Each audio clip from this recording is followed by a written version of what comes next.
90 degree triangle. तो इसका ये मीनिंग है कि एक ट्रायंगल आपके पास ऐसा होना चाहिए जिसके अंदर एक एंगल 30, एक एंगल 60 और एक एंगल 90 डिग्री होना चाहिए। इसके अलावा अगर कोई मेजर है तो वो फॉर्मूला जो हम देखने वाले हैं या वो जो रिलेशन हम देखने वाले हैं वो नहीं रहेगा। तो ये वो ट्रायंगल है जिसके अंदर एक एंगल 30 डिग्री का है, एक एंगल 60 डिग्री का है और एक एंगल 90 डिग्री का है। तो इस ट्रायंगल को हम बोल सकते हैं 30, 60, 90 ट्रायंगल। तो ये ऐसा ट्रायंगल रहेगा तभी आप ये फॉर्मूला अप्लाई करोगे। अगर ऐसा ट्रायंगल नहीं रहेगा तो आप जो भी फॉर्मूला में हम लोग यहाँ पे देखने वाले हैं वो चीज़ नहीं होगा। तो क्या है इसका फॉर्मूला देखिए। तो यहाँ पे लिखा है कि साइड अपोजिट टू 30 डिग्री। तो ये है 30 डिग्री। तो इसके अपोजिट में साइड कौन सा है? इसके सामने, मतलब इसके सामने जो साइड है वो एम एन। तो वो जो एम एन रहेगा किसके 30 के सामने वाला, वो हाफ रहेगा, आधा रहेगा। ये जो रहेगा ये आधा रहेगा, पर किसका आधा रहेगा? आधा रहेगा वो एल एन का, वो एल एन का हाफ रहेगा। एल एन क्या है? 90 के सामने वाला हाइपोटेनस, हाइपोटेनस का हाफ रहेगा। ये आपको याद रखना है कि 30 के सामने वाला जो भी साइड रहेगा वो हाइपोटेनस का हाफ रहेगा। तो इसमें आपको ध्यान लगाना है कि हाइपोटेनस का अगर 10 वैल्यू दिया है तो एम एन कितना हो जाएगा? 5 होएगा। या आप उसका उल्टा समझिए, कभी कभी ऐसा होता है कि ये 5 दिया रहेगा तो आप बोल सकते हो फिर ये 10 रहेगा। तो ये एक हो गया जो 30 के सामने था, लेकिन हमको एक और पढ़ना है 60 के सामने। तो 60 के सामने अगर आप देखोगे तो ये है एल एम। इसका रिलेशन क्या दिया है एल एम का? कि वो √3/2 रहेगा एल एन का। तो ये एल एम जो है वो इसी एल एन का, वापस से उसी हाइपोटेनस का √3/2 टाइम्स रहेगा।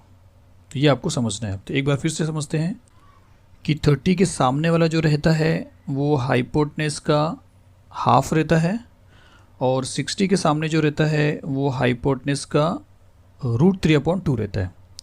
तो अब अगर यहाँ पे कोई वैल्यू है, सपोज करिए कि एल एन 6 है, आप सपोज करिए कि जो एल एन है वो 6 है, तो क्या ये उसका हाफ हो जाएगा? तो हो जाएगा, पर डायरेक्टली लिखना नहीं है, आपको ऐसा लिखना है कि M N is half of L N. M N जो है वो एल एन का हाफ है, मतलब हाफ ऑफ 6 है, मतलब 3 हो जाएगा। तो ये आपको मिल जाएगा 3। और अगर एल एम पूछा है तो एल एम के लिए फॉर्मूला क्या है? एल एम के लिए फॉर्मूला रहेगा √3/2, क्योंकि वो 30 के सामने नहीं है, वो 60 के सामने है। तो 60 के सामने इसका फॉर्मूला रहेगा √3/2 ऑफ एल एन, वो रहेगा हाइपोटेनस का। तो √3/2 इंटू 6, तो 2 1 2 2 3 6, 3 इंटू √3 आपको मिल जाएगा 3√3। तो ये आपको मिल जाता है 3√3। तो आप ऐसा भी समझिए कि 30, 60, 90 में 30 के सामने अगर 3 है तो ये 3√3 रहेगा, ये 4 है तो ये 4√3 रहेगा, ये 5 है तो ये 5√3 रहेगा, और ये 5 है तो ये डबल रहेगा, 10 रहेगा।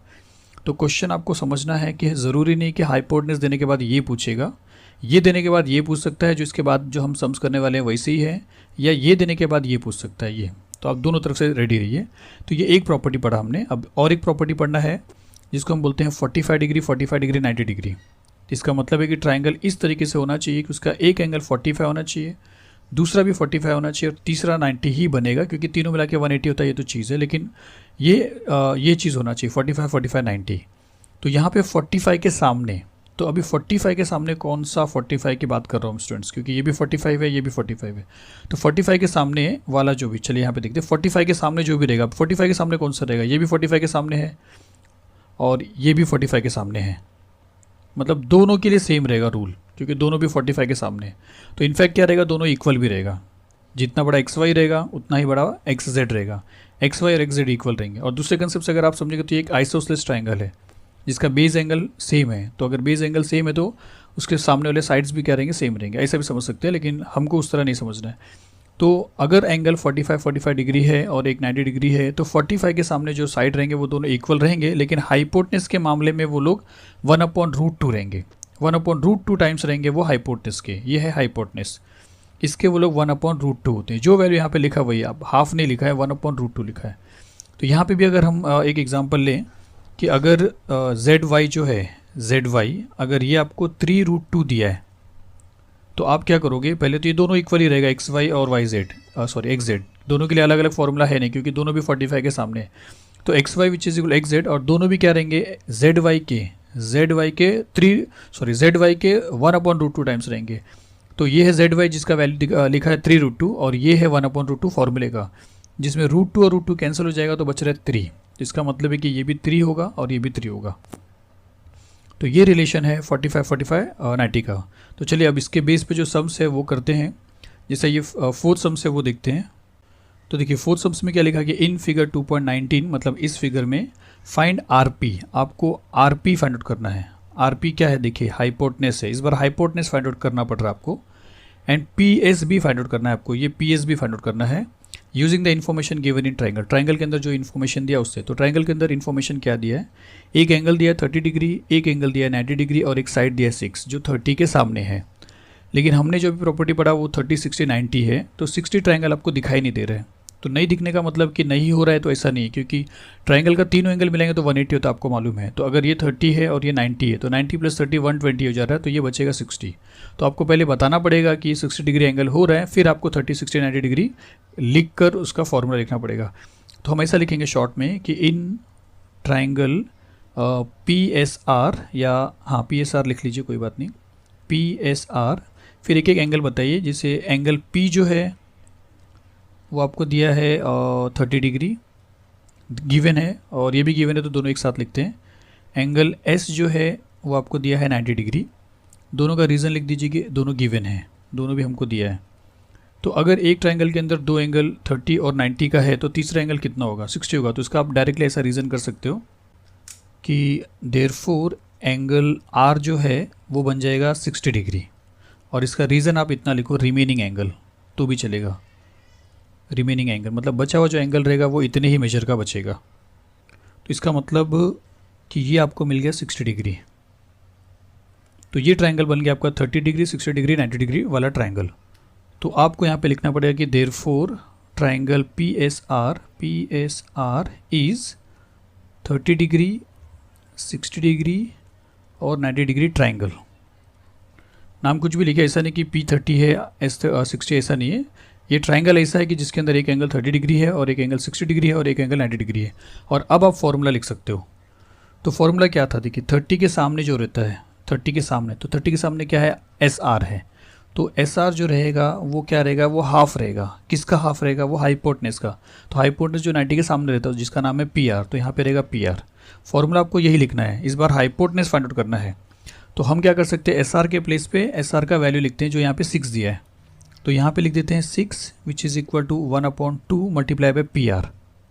फिर ये 2 वहाँ पे जाएगा तो 2 × 6 हो जाएगा, तो 6 × 2 समझिए which is equal to PR।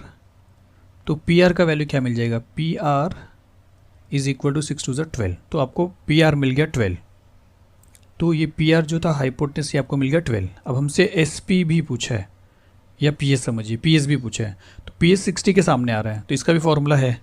तो हम लिख सकते हैं कि PS which is equal to √3/2 times of hypotenuse. तो हाइपोटनेस क्या PR है, तो इंटू PR लिखेंगे। तो देयरफॉर PS जो है वो हो जाएगा यहाँ पे √3/2 मल्टीप्लाई PR, और PR हमको 12 मिला है तो 12 लिखेंगे। तो 2 × 6 = 12, तो विच इज़ इक्वल टू 6√3। तो PS जो है आपको मिल जाता है 6√3। तो ये मिल गया आपको 6√3। आपको लिखना नहीं डायग्राम में, मैं आपको लिख के बता रहा हूँ।